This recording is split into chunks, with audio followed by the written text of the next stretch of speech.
How did the uppercut evolve in bare-knuckle boxing? Imagine a time when boxing was raw and regulated and fighters relied solely on instinct and skill. The development of the uppercut in bare-knuckle boxing reflects this history of innovation and adaptation. To understand its evolution, it is essential to consider the context of early boxing practices and the physical demands of the sport. In the early days of bare-knuckle boxing, fighters primarily used straightforward punches, such as the straight jab and the powerful overhand punch. These techniques were effective for close combat and relied heavily on brute strength and timing.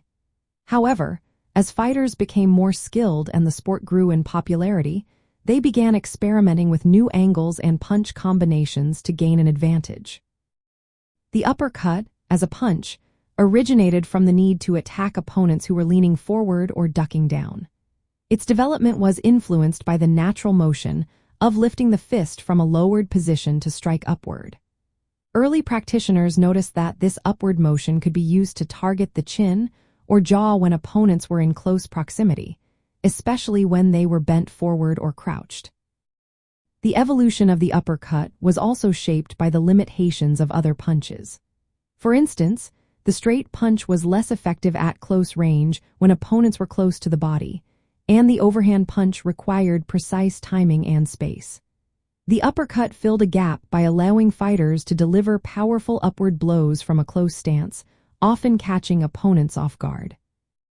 Throughout the 19th century, fighters refined the technique by adjusting their stance, foot placement, and wrist position. They learned to generate force from the legs and hips, making the punch more effective and less telegraphed.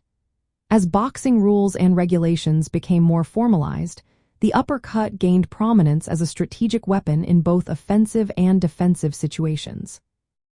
In summary, the uppercut in bare-knuckle boxing evolved through practical necessity, natural body mechanics, and ongoing experimentation by fighters seeking to maximize their effectiveness in close combat. Its development reflects the sport's dynamic history and the continuous pursuit of new ways to outmaneuver opponents.